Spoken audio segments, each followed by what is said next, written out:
Hello दोस्तों, कैसे हैं आप सब? आज की कहानी सर्वश्रेष्ठ कौन, बुद्धि, भाग्य या कर्म। सूरजपुर के राजा सूर्य बहादुर एक दिन जंगल में शिकार खेलने गए। वे शाम को जब वापस लौट रहे थे, तब उन्होंने देखा दो पुरुष और एक स्त्री आपस में बहस कर रहे थे।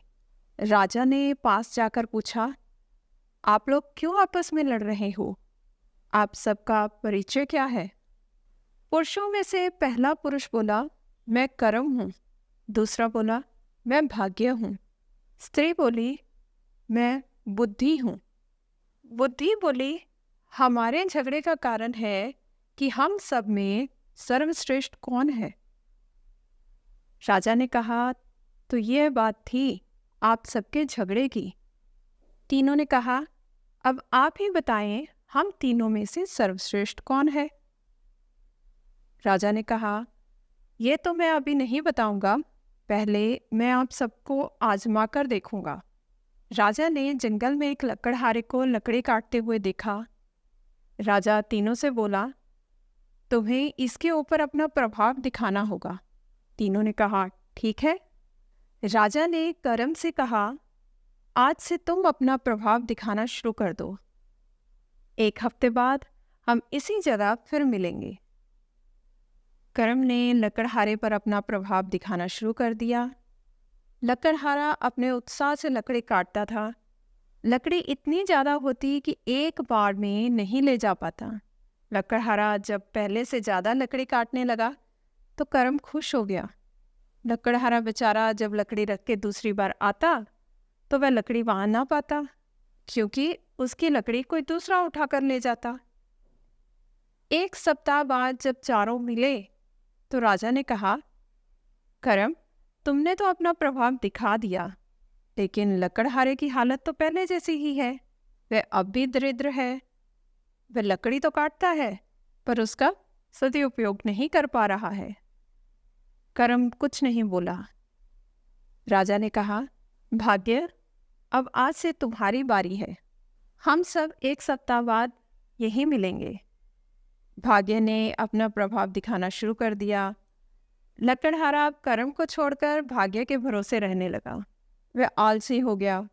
वह सोचने लगा, भाग्य में होगा तो वह अपना जीवन अवश्य सुखपूर्वक बिताएगा। भाग्य ने लकड़हारे का साथ भी दिया। वह लकड़ी काटने नहीं जाता, पर उसे उतना धन मिल जाता था जितना उसे लकड़ी काटने पर मिलता था। यह देखकर भाग्य बहुत खुश था। 1 सप्ताह बाद फिर चारों उसी जगह मिले। राजा ने कहा, भाग्य, तुमने अपने प्रभाव से लकड़हारे को आलसी तो बना दिया, पर उसे धनवान नहीं बनाया। तुमने उस पर जो कृपा दृष्टि दिखाई, यह तो लकड़हारा पहले ही कमाता था। राजा की बात सुनकर भाग्य कुछ नहीं बोला। राजा ने स्त्री जाने की बुद्धि से कहा, आज से तुम्हारी बारी है। 1 सप्ताह बाद हम यहीं मिलेंगे।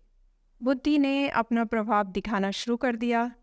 लकड़हारा अब दोगुने उत्साह से लकड़ी काटने लगा। उसने आलस छोड़ दिया था। उसने अब लकड़ी ढोने के लिए बैलगाड़ी भी लाना शुरू कर दी। वह सारी लकड़ी बैलगाड़ी में भरकर बाजार ले जाने लगा, जिससे वह ज़्यादा धन कमाने लगा और सप्ताह भर बाद ही उसकी हालत पहले से अच्छी हो गई। 1 सप्ताह बाद जंगल में चारों मिले। उस दिन बारिश भी हो रही थी। बारिश थमने पर लकड़हारा लकड़ी काटने जंगल में आ गया। उसे देखकर राजा ने लकड़हारे से कहा, क्यों भाई, आज बारिश में भी लकड़ी काटने आए हो तुम? लकड़हारे ने कहा, भाई, भाग्य उसी का साथ देता है जो कर्म करता है। मैं कर्म कर रहा हूँ, भाग्य के भरोसे नहीं हूँ, और मैं अपनी बुद्धि से कर्म और भाग्य को अपने वश में रखता हूँ, जिससे मैं सुखी हूँ।